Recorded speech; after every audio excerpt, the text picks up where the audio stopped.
Welcome, ladies and gentlemen. Thank you for joining me. This presentation is about communist-style regime change, including color revolutions and a look at the similarities to what is currently happening in America at this very second. The first half of this video will look at the history of communist regime change in the world since the publication of that manifesto up until shortly after the beginning of the Cold War. The second half of this presentation will cover in particular color revolutions, and we will really break it down to see if we can find any of these tactics being used today upon America. As we have covered in other videos on this channel, we know that many of the deviants who control most of the world today are the ancestors of those who controlled most of the world hundreds, and I'll say even thousands of years ago. Back then they controlled the world through the divine right to rule, monarchy. When the world got smart to this scam, the controllers came up with a new ideology, one that would exploit this widespread situation across much of the world where no middle class existed, with almost every country having only a small, ridiculously elite class and a much larger worker laborer class. It would pit the poor versus the rich, the haves versus the have-nots, the privileged versus the non-privileged, the business class versus the peasant class. They called it communism. Initially, the early communist insurgencies were violent, bloody, swift, and in your face, so to speak, as in Russia in the early 1900s. So sudden, so fast, and so brutal, shock and awe, if you will, that the citizenry didn't even know what hit them until they were already ensnared within the bloody grasp of this authoritarian government. Moving chronologically from World War II, we can see mystery school agent Ho Chi Minh and one of his 200 pseudonyms take over and declare independence in Vietnam. This was a psyop that had been put together starting years ago by the British intel body known as MI6. Vietnam was simply a strategic communist expansion, as historical record rightfully explains. This was possible, like we will speak on in China momentarily. This was possible due to a very ill-engaged political body, an uneducated, illiterate society that could very easily be controlled. Now we go to China and see the founding of the People's Republic on October 1st, 1949. This date marks the beginning of the time period in China known as Maoist China or Red China.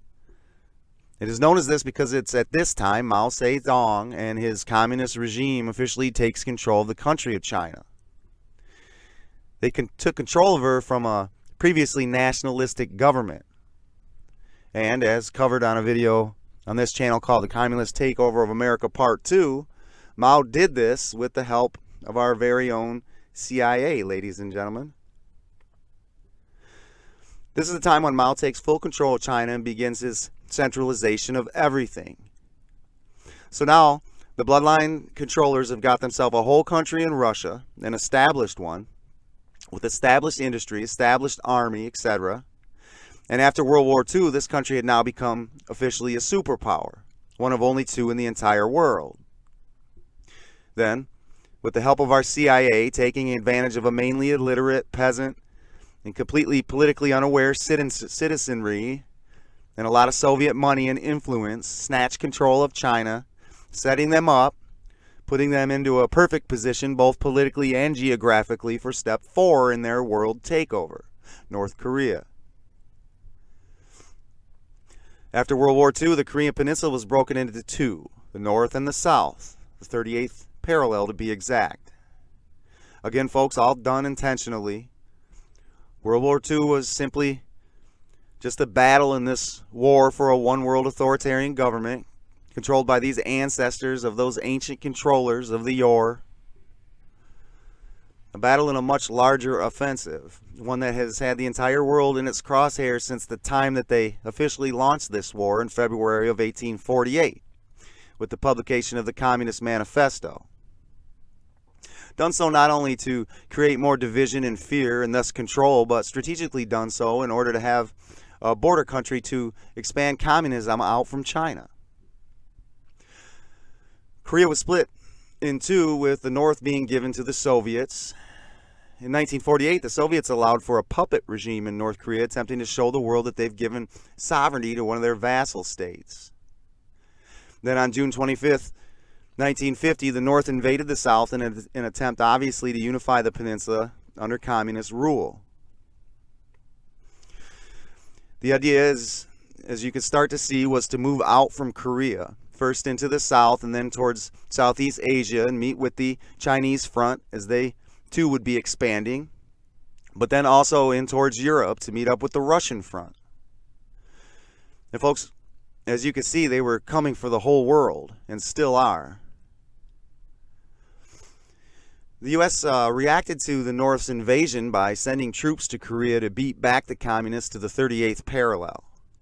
And then by October of 1950, an offensive into the North was launched by the U.S.-led UN force, but was repelled when the Chinese sent forces down to assist the North on the ground, sending the UN forces back to the 38th parallel. Fighting continued until 1953 when an armistice was finally signed. So as we can see, we have a bloody top-level government takeover by the Bolsheviks, one that would not be possible in a modern country today. Second and thirdly, we see a CIA takeover from a politically scattered and uninterested China and Vietnam, respectively. One that would employ a communist takeover of the top levels of government, but this one was supposedly done diplomatically with propaganda and communist fear tactics employed on those politically uninterested and politically active in China at the time. This basically the forerunner, the ancestor of what we would see full stop in China in about another decade. The forerunner of what we know today as a color revolution. The fourth communist takeover we can see is the takeover of North Korea. Well, not really a takeover, but given to the communists by the Allies after the war, along with East Germany, I should add. And of course, the plan was to expand from there into South Korea and then further into Southeast and East Asia to meet up with the Chinese front in Japan, as stated earlier. Around this time, in the immediate years after the war, we see the forceful takeover of the Eastern Bloc countries. The Eastern Bloc was a conglomerate of Eastern European countries, basically all the ones that lie on the USSR's western border. Poland, Czechoslovakia, Yugoslavia, Romania, Hungary, etc. These countries became puppet Soviet states after the war. Understand that after the defeat of the Nazis and the Japanese, that the Soviets were entitled to certain things after helping to win this great war. Obviously planned this way, as I go over in great detail in a video on this channel entitled The Communist Takeover of America Part 2. And so while not officially handing these countries over to the Soviets, when the Soviets decided to go into these countries and spread their quote-unquote influence, there was not much the West could do unless they wanted to reignite another world war so soon after the last one had just ended. So the Soviets were able to set up a nice little buffer zone between the motherland and the Western capitalist states. While these were regime changes, as in the fake elections that Stalin let Poland conduct, they were not quite the regime changes that we want to dig into in this presentation. These were just regime changes where the Soviets were allowed to waltz right in and take them. And in fact, yeah, I know about the Berlin airdrops, but if you ask me, the Allies sold Poland and these other Eastern European countries straight down the river after the war, ladies and gentlemen. To agree to all of this after the war, knowing damn well that the Soviets were going to stroll right into Warsaw and those other countries faster than the Taliban took Kabul in 2021. In fact, I didn't mean to make that correlation here, but thinking about it, that's the exact same thing that happened in Afghanistan. One day the Americans were just gone, and so the Taliban began to walk into these city capitals and claim control. Just as one day the Allies were all over the place in Poland and Czechoslovakia, and the next day they were gone. And so just like the Taliban skipped into town with robes and tennis shoes, the Soviets just meandered into these countries' capitals and simply claimed authority. Who was going to stop them? And this must have been known in advance prior to agreeing to these conditions after the war. Moving back to China, moving chronologically, before the official Chinese Cultural Revolution in 1966, the one that worked for the communists, we must go back to 1958, where China begins what was known as the Great Leap Forward. This was supposed to mark the beginning of the Great Chinese Cultural Revolution. It was to kick off in 1958 with the industrialization reforms of this Great Leap Forward, and then move into a more culturally ingrained revolution. But this plan failed miserably, as all communist economic plans eventually do, unless you're like China today and getting a whole lot of help from the CIA, American politicians, and the American taxpayer. The central idea behind the Great Leap was that rapid development of China's agriculture and industrial sectors should take place in parallel. The hope was to industrialize by making use of the massive supply of cheap labor and avoid having to import heavy machinery. Chairman Mao Zedong launched the campaign to reconstruct the country from an agrarian economy into a communist society through the formation of people's communes. Mao decreed increased efforts to multiply grain yields and bring industry to the countryside. Obviously, communist economics don't work, and astoundingly, much of the world and many Americans do not understand this. They don't know this. They can't think for themselves. They can't critically read actual history. They don't understand that the survival of the Communist Party always comes first and at all costs. They're being taught, or we should say brainwashed, by the communist sympathizing professors who they themselves have been radicalized in most cases. And so, as could easily be predicted, the Great Leap resulted in tens of millions of deaths, with estimates ranging between 15 and 55 million, making the Great Chinese Famine the largest famine in human history, almost an exact carbon copy of what Lenin and Stalin did to the peoples of Russia. By 1961, Mao was basically forced to discontinue this Great Leap, and he immediately began coming up with the next phase, along with his bloodline puppet masters, and after 5 years of more consolidation, by 1966 was ready to unveil a new and improved Great Leap, when they would get right this time after making the proper adjustments. Some of these adjustments included the wholesale elimination of any opposition. Mao believed that the opposition was to blame for the failures of the Great Leap, and he's right. It was the opposition that forced the truth in a mostly peasant, illiterate population. If not for these opposition rabble-rousers, the country may not have ever really known how bad things were or how many folks were really dying and why. And so, after making the appropriate changes, Mao was again ready for this new revolution. It would come to be known as the Chinese Cultural Revolution. The Cultural Revolution was a socio-political movement in China from 1966 until Mao Zedong's death in 1976. Its stated goal was to preserve Chinese communism by purging remnants of capitalist and traditional elements from Chinese society, and to reimpose Mao Zedong thought, known outside China as Maoism, as the dominant ideology in the PRC. This comes after a great failure in its first attempt, and Wiki will also admit this. In fact, it claims that Mao had to lay low and cut out the radical reign with radical ideas for a period of time before attempting it all again. As it says, quote, "The revolution marked Mao's return to the central position of power in China after a period of less radical leadership to recover from the failures of the Great Leap Forward, which caused the Great Chinese Famine only 5 years prior." This, dear listeners, will be the first color revolution. And I'd like you guys to listen to what occurred. One of the very first things Mao did in kicking off this was to call on young people to, quote, bombard the headquarters and proclaim that, quote, to rebel is justified. Does this remind you folks of anything? Anything that might have happened in the summer of 2020 where politicians and others were setting up bail funds to get anarchists bailed out of jail? Next, in order to eliminate his rivals within the CCP and in schools, factories, and government institutions, Mao charged that bourgeois elements had infiltrated the government and society with the aim of restoring capitalism. This tactic is known as the purge, ladies and gentlemen. This is the excuse. Capitalist spies and infiltrators, the excuse to go into these very important institutions and purge them of all non-loyal members. This technique is being used today on Americans. It's not capitalist infiltrators, though, it's racists, hence the CRT, and it's anyone with conservative values. They're being made to look like religious extremists, violent insurrectionists for being pro-Second Amendment, anti-human rights for being pro-life. You see, folks, when in full control, these communists are going to say that these beliefs are all things that are harmful to others. Your religious beliefs are archaic and prevent us from moving forward as a society. The pro-gun stance is getting people killed, etc.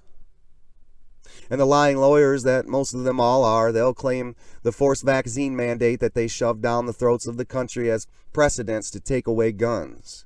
It's for the greater good, you know. From there, you'll be taxed for breathing as you are releasing carbon into the air. And make no mistakes, folks, this is the plan. Taxing you for breathing. The greatest hoax to ever be perpetrated. You see, nobody can get out of that one, as you all contribute to this climate crisis by simply breathing and then, of course, exhaling. Back to China and Mao. He insisted that that revisionists be removed through violent class struggle, to which China's youth, as well as urban workers, responded by forming Red Guards and rebel groups around the country. Again, sound anything like Antifa today? The Cultural Revolution damaged China's economy and traditional culture with an estimated death toll ranging from hundreds of thousands to 20 million. But this time it wasn't famine, it was murder. Beginning with the Red August of Beijing, which began a few months after the revolution began, to the massacres that took place across mainland China, including the Guanxi massacre, in which massive cannibalism also occurred. The Inner Mongolia incident, the Guangdong massacre, the Yunnan massacres, and the Hunan massacres. Red Guards destroyed historical relics and artifacts as well as ransacking cultural and religious sites. Now, does that sound familiar at all?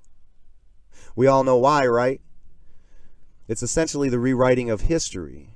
It's the destruction of truthful history out of sight and out of mind in order for the Communist Party to rewrite the history as they see fit. One that will go along with their ideology and control mechanisms. Tens of millions of people were persecuted. Senior officials, most notably the Chinese president, among others, were purged or exiled. Millions suffering public humiliation, imprisonment, torture, hard labor, seizure of property, and sometimes execution or harassment into suicide. Intellectuals were considered the stinking old ninth and were widely persecuted. Notable scholars and scientists were killed or committed suicide. Schools and universities were closed with the college entrance exams canceled. Over 10 million urban intellectual youths were sent to the countryside to work. Work camps, folks. Understand, folks, that these were the citizens who could read and write. They knew what was being done to the country. I spoke earlier about how the country was primarily not politically active due to ignorance, illiteracy, etc. Mao was killing off all the opposition, dear listeners, and doing a terrible injustice to the overall knowledge and scientific production of the whole country, setting them back generations with regard to scientific advancement. In 1981, the CCP declared and acknowledged that the Cultural Revolution was wrong and was responsible for the most severe setback and the heaviest losses suffered by the people, the country, and the party since the founding of the People's Republic.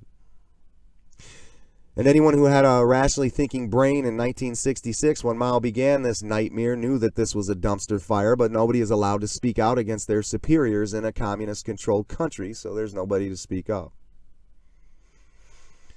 And this, ladies and gentlemen, was the precursor, most likely the prototype of the color revolution as we call them today. The difference being some tactics, although they seem to employ many of the same ones, but it's that this Chinese color revolution was done while the communists openly controlled the government. Every color revolution since then has been done without controlling the government of the target country, but with the goal being the overthrow of that regime.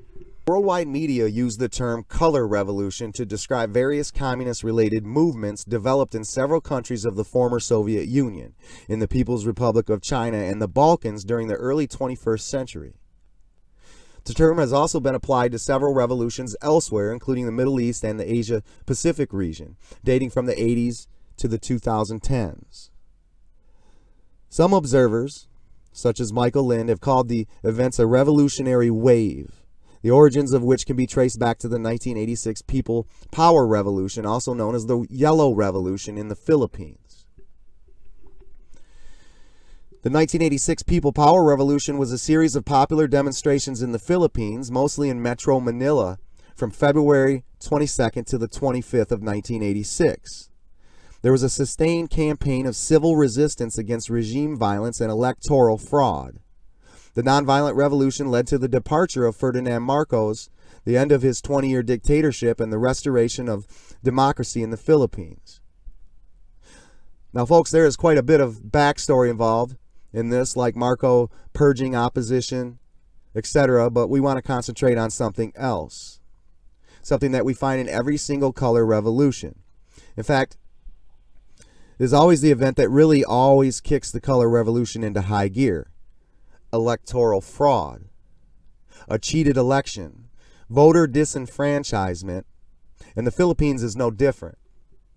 And then on November 3rd, 1985, after pressure from the U.S. government, Marcos suddenly announced that a snap presidential election would take place the following year, 1 year ahead of the regular presidential election schedule, to legitimize his control over the country. The election was held on February 7th, 1986. The official election canvasser, the Commission on Elections, or the COMELEC, declared that Marcos was the winner. The final tally of the COMELEC had Marcos winning with 10.8 million votes against Aquino's 9.2 million. On the other hand, based on returns of 70% of the precincts of the National Movement for Free Elections, an accredited poll watcher founded by the Bloodlines, had Aquino winning with 7.8 million votes against Marcos' 7 million votes. This electoral exercise was marred by widespread reports of violence and tampering of election results, culminating in the walkout of 30 COMELEC computer technicians to protest the deliberate manipulation of the official election results to favor Ferdinand Marcos. The walkout was considered one of the early sparks of the People Power Revolution. The walkout also served as an affirmation to allegations of vote buying, fraud, and tampering of election results. And dear listeners, here is your false flag. There is nothing worse than having elections stolen from the citizenry. It's basically the biggest slap in the face to a law-abiding citizen of any country. There is nothing worse, ladies and gentlemen. In a civilized world, the citizens of almost all countries now have the right to choose their representation. When a politician or leader goes against the will of the people, against the things the people want, against the things the people sent that person into government to do, then that citizenry have a peaceful way of fixing the problem. Elections are usually every 4, maybe 8 years, depending on the country, and there isn't too much based on that small period of time that cannot be reversed. So again, the people have a peaceful way of exercising their authority over their representation. And when that is blatantly and brazenly taken away, as is the case with every single color revolution that's ever occurred, and with it being done so overtly, on purpose, so as the people feel it, so as the folks who had their sacred right to control their government literally ripped from their hands, will then galvanize, get pissed off, and act. And this has been the case in almost every color revolution thus far, even the U.S. right now. But when a citizenry doesn't fall all the way for the scam, it's okay. The controllers will do what they did in Ukraine. They will stage a violent resistance to the electoral fraud. While the citizens of Ukraine in 2005 seemed to be more adult and were going to attempt to fix things politically, the controllers staged a false flag during a government protest. They created violence which caused the Ukraine army at the time to act, and we see a massacre take place. And we'll get back to that one in a moment. The next color revolution we see is the overthrow of Slobodan Milosevic in Belgrade, Yugoslavia in October of 2000. Firstly, we have to note that this man was no saint, However, he was also no Joseph Stalin as the media portrayed him as. And folks, just like the yellow cake uranium, which led to the regime change in Iraq, the media hung on one particular thing, and this one particular thing ends up being accepted as fact and then used as the circumstance to justify regime change. This one thing was a supposed Bosnia Serb death camp built and operated by Milosevic. Except, just like the yellow cake, it was a lie. Time magazine, a CIA front from day one, even took and published the picture of this horribly frail-looking Bosnian Serb with about a day's worth of calories left in his entire body. The mass media broadcast the pictures as proof that this man and the others were imprisoned behind barbed wire in a death camp for Muslims run by the Bosnian Serbs. President Bush even claimed the pictures proved harsh measures were needed against the Bosnian Serbs. But the men were not imprisoned behind barbed wire. The British-owned TV station called ITN had their film crew inside an area used for building materials. This area was surrounded by a chicken wire fence with a few strands of barbed wire along the top. The ITN people were filming through the fence.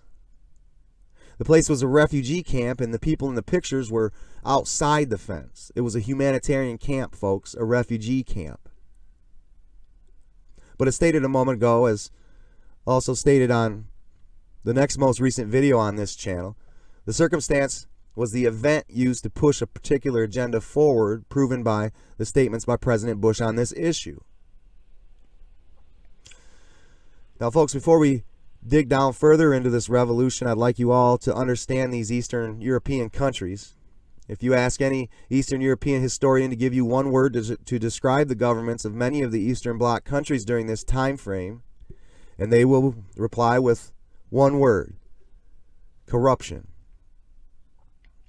Understand that all governments of all major countries were dirty at this time and still are, including the U.S. It's just that the U.S. has almost always been insulated by the almost absolute control of the narrative since the end of World War II. And most of its citizens don't quite understand just how bad it is. There's many more layers of confusion needed to be a kleptocrat in a modernized country like the U.S. But these Eastern European countries, who all were run by Soviet puppets since the end of World War II and were absolutely rife with corruption, in so much that it was basically accepted by the citizenry, just like it is here in the U.S., being looked at as, that's politics.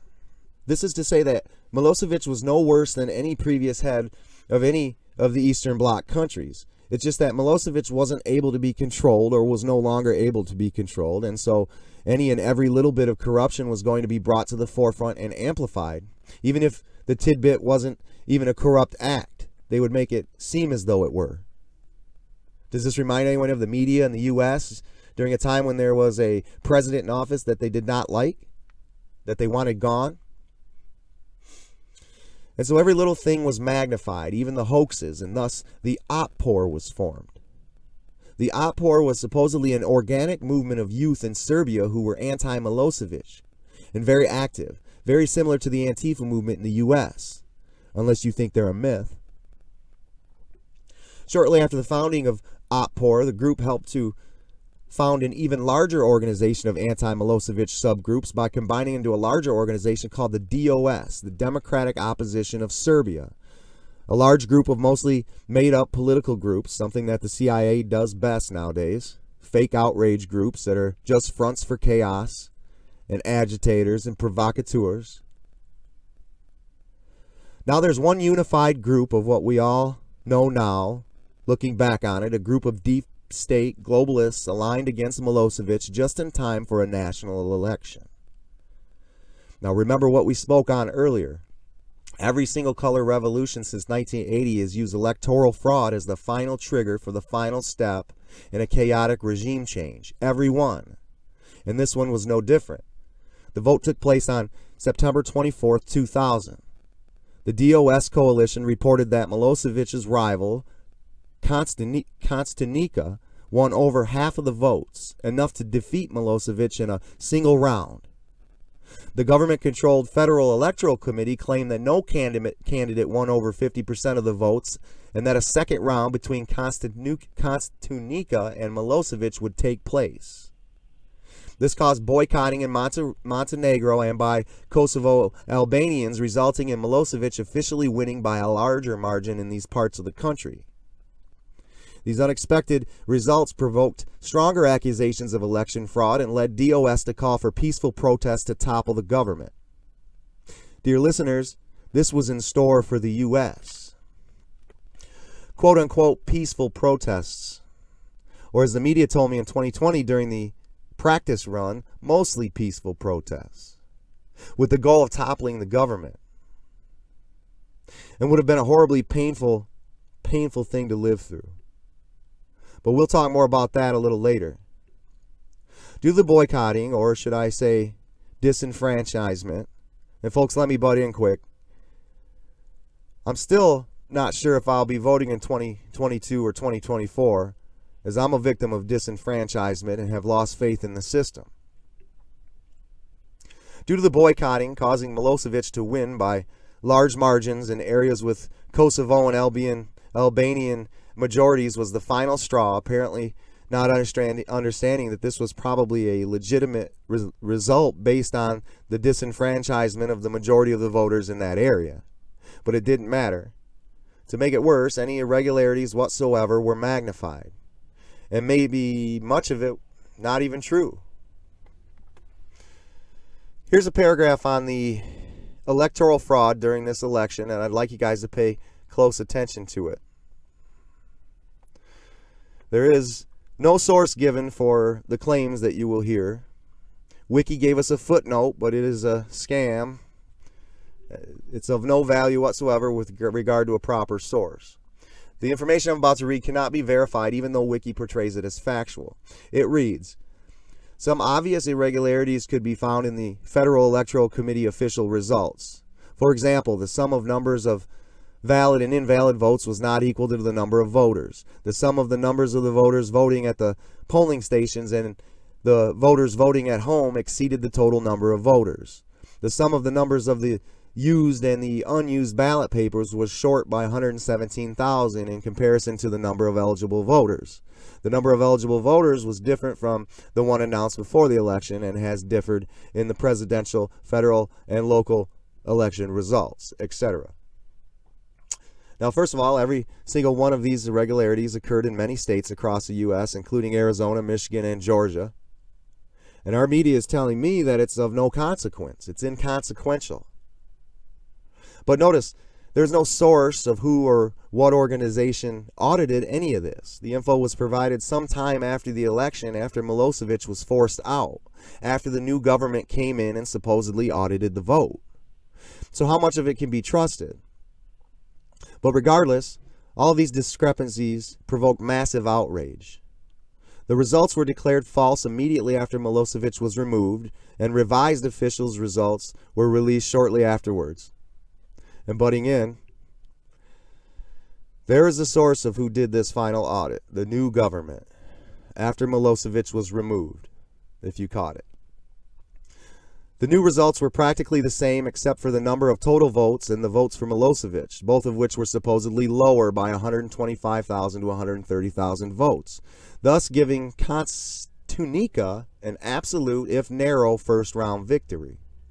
Kostunica finished with just a few thousand votes over the threshold to avoid a runoff.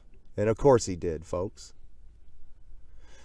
The protests, which erupted the day after the election, continued throughout the election aftermath, culminating on October 5th with several 100,000 protesters from all over Serbia arriving in Belgrade to protest, chanting, "He's finished, he's finished." Unlike previous protests, there was no large-scale police crackdown, sort of like what we saw in America in 2020. And the parliament was even partially burnt during these protests, forcing Milosevic to finally give up and step away. Next on the list is the Rose Revolution in 2003 in Georgia. From Wiki.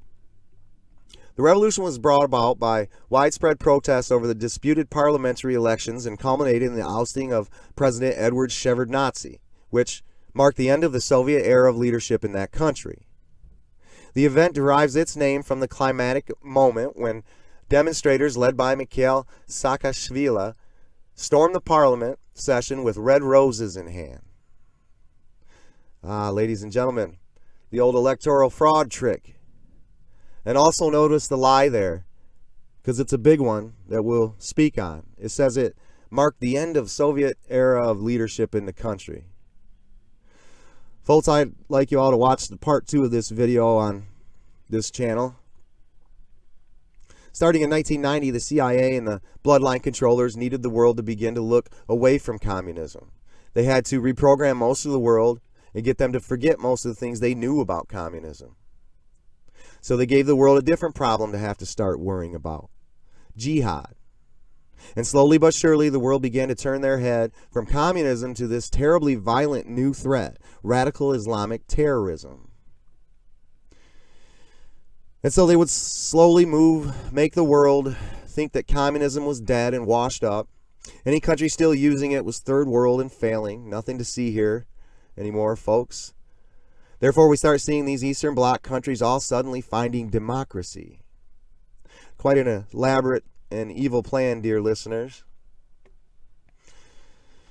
Consisting of 20 days of protests from November 3rd to November 23rd, 2003, the revolution triggered new presidential and parliamentary elections in Georgia, which established the United National Movement as the dominant ruling party. Following the Rose Revolution, Georgia pursued a decidedly pro-Western foreign policy and declared European and Euro-Atlantic integration as its main priority.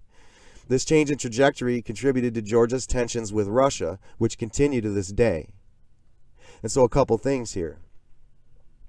This immediately makes Georgia a globalist country controlled by the bloodlines. Being a globalist partner is always important. It also allows for continued division and conflict, mostly with Russia and nuclear power.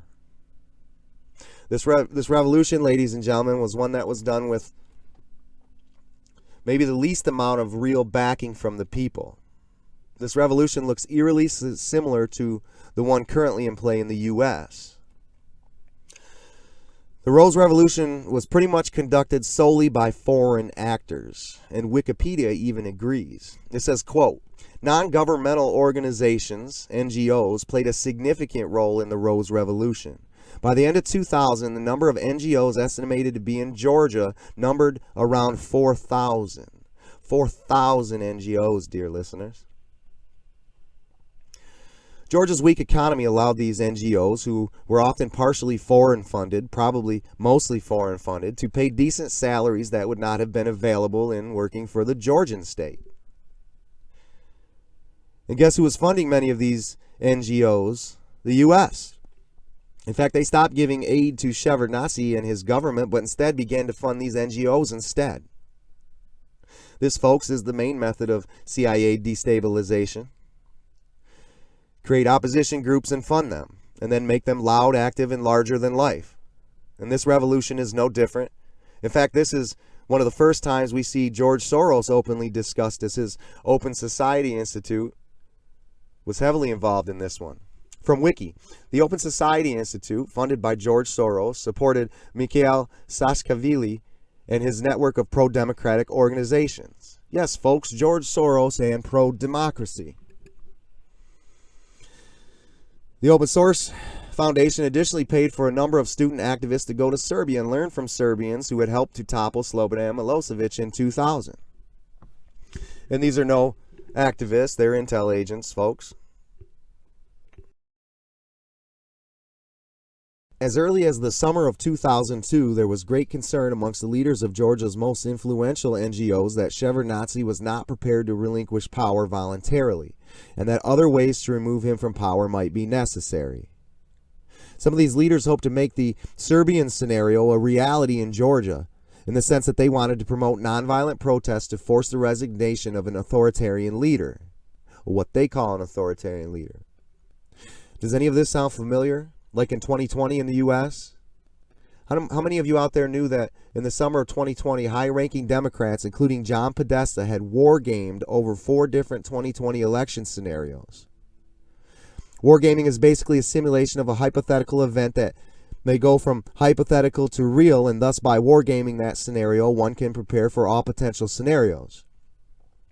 According to Breitbart, a group of former top government officials called the Transition Integrity Project actually gamed 4 possible scenarios, including one that doesn't look that different from 2016. A big popular win for Mr. Biden and a narrow electoral defeat, presumably reached after weeks of counting the votes in Pennsylvania. For their war game, they cast John Podesta, who was Hillary Clinton's campaign chairman, in the role of Mr. Biden. They expected him, when the votes came in, to concede, just as Mrs. Clinton had.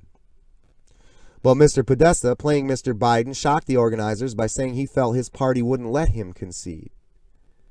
Alleging voter suppression, he persuaded the governors of Wisconsin and Michigan to send pro-Biden electors to the Electoral College. In that scenario, California, Oregon, and Washington then threatened to secede from the United States if Mr. Trump took office as planned. The House named Mr. Biden president. The Senate and White House stuck with Mr. Trump. At that point in the scenario, the nation stopped looking to the media for cues and waited to see what the military would do. Yes, dear listeners, they were preparing for it all, except for some reason Trump eventually just walked away, and none of it really came into play.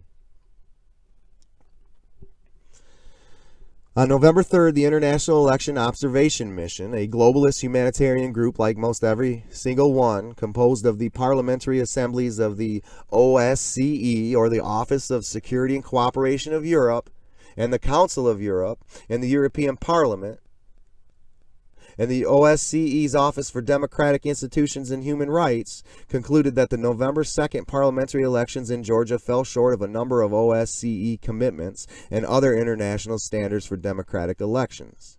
Of course they did. So all the main globalist EU bodies. So I'm sorry, but I can't trust them. Mikhail Saakashvili claimed that he had won the election and urged Georgians to demonstrate against Shevardnadze's government and engage in nonviolent civil disobedience against the authorities. The main Democratic opposition parties united to demand the ousting of Shevardnadze. In mid-November, massive anti-governmental demonstrations started in the central streets of Tbilisi, soon involving almost all major cities and towns of Georgia in a concerted campaign of civil resistance.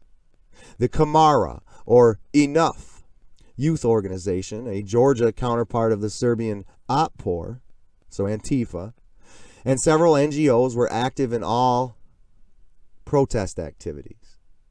The opposition protest reached its peak on November 22nd when President Shevardnadze attempted to open the new session of Parliament. This session was considered illegitimate by 2 of the 4 major opposition parties. Supporters of 2 of those parties, led by Saakashvili, burst into the session with roses in their hand, hence the name, the Rose Revolution, interrupting a speech of President Eduard Shevardnadze and forcing him to escape with his bodyguards, resulting in Shevardnadze stepping down the next day. And finally, ladies and gentlemen, we come to the Orange Revolution. The Orange Revolution was a series of protests and political events that took place in Ukraine from late November 2004 to January 2005, in the immediate aftermath of the runoff vote of the 2004 Ukrainian presidential election, which was, ready, claimed to be marred by massive corruption, voter intimidation, and electoral fraud. Kiev, the Ukrainian capital, was the focal point of the movement's campaign of civil resistance, with thousands of protesters demonstrating daily. Nationwide, the revolution was highlighted by a series of acts of civil disobedience, sit-ins, and general strikes organized by the opposition movement. The protests were prompted by reports from several domestic and foreign election monitors, as well as the widespread public perception that the results of the runoff vote of November 21st, 2004, between leading candidates Viktor Yushchenko and Viktor Yanukovych were rigged by the authorities in favor of the latter. The nationwide protest succeeded when the results of the original runoff were annulled and a revote was ordered by Ukraine's Supreme Court for December 26, 2004. Under intense scrutiny by domestic and international observers, the second runoff was declared to be free and fair.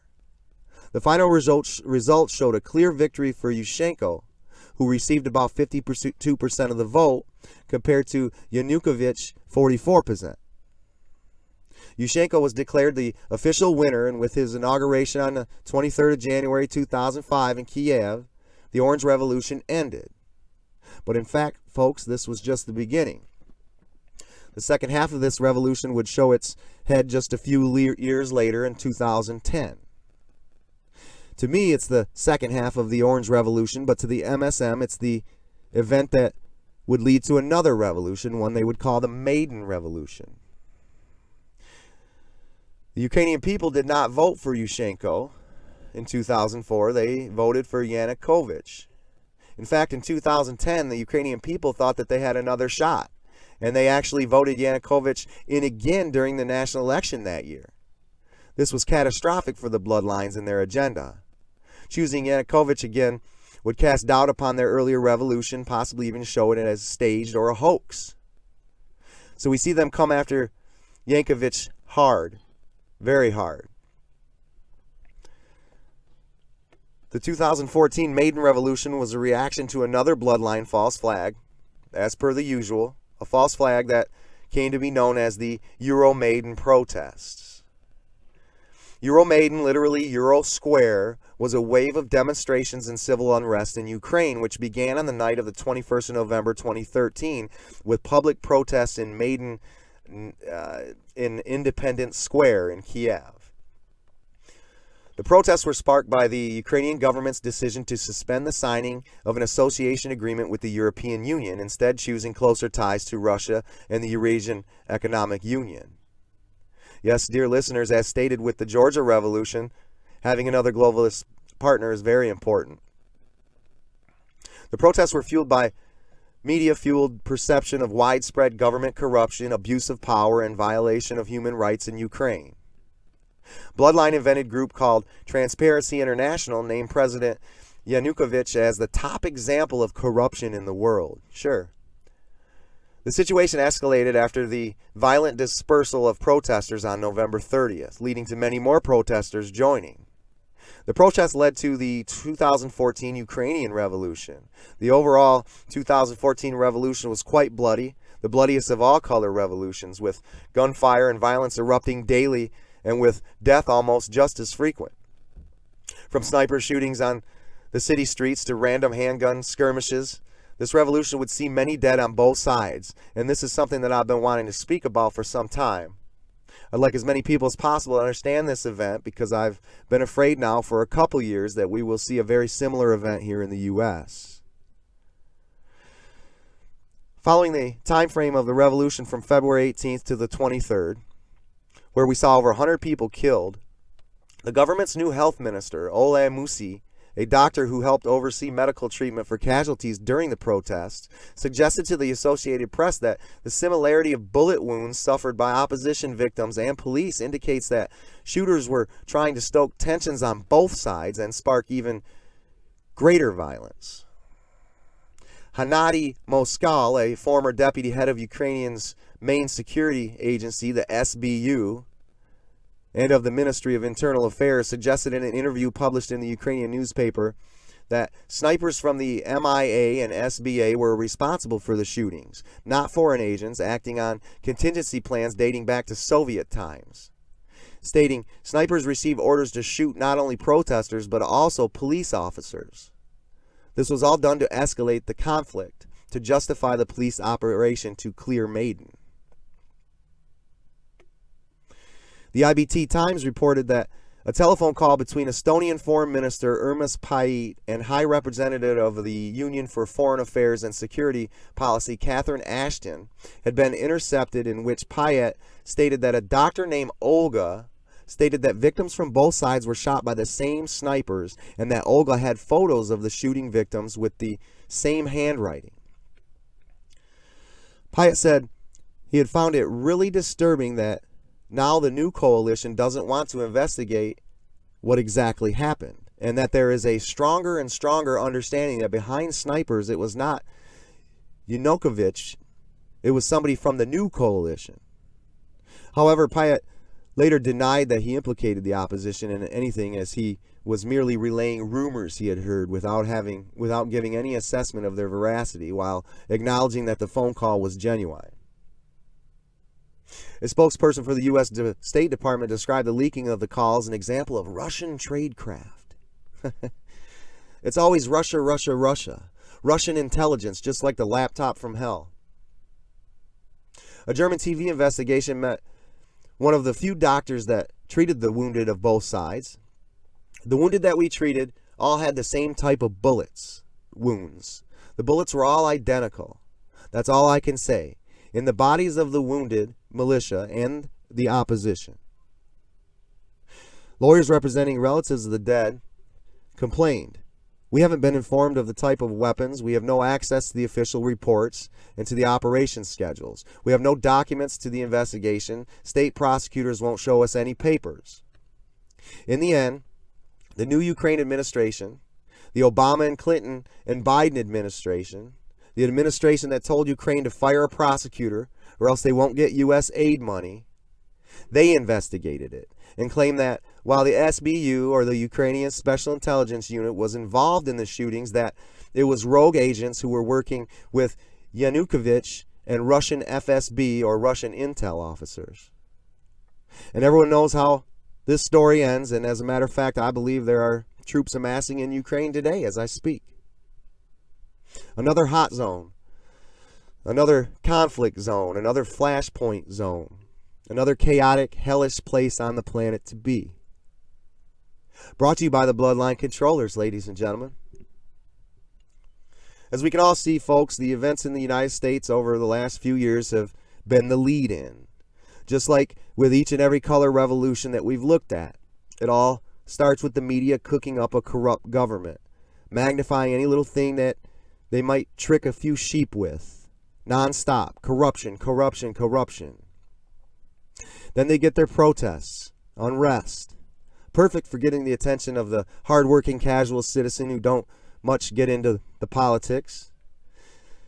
This gives the media a chance to provide you with propaganda about human rights and equality, and to get you to reflect on whether or not you're a good person, etc. They get you to pick a side. Then as it all escalates into a crescendo on election night, you get punched in the gut as you watch the steel unfold. When or if the rightful winner fights for what is theirs, this is when the bloodlines unleash the wrath of their God. And with the media bring the most intense protests ever witnessed, until there is nothing else to do but give up in order to prevent the wholesale destruction of your entire country as you know it, through destabilization and chaos. Until the bloodlines eventually take control anyways, as they thrive in those types of situations. This, dear listeners, is almost what we were to witness here in the U.S., and we still may see a form of this yet. If you enjoyed this presentation, please like, share, and subscribe. Thank you for watching.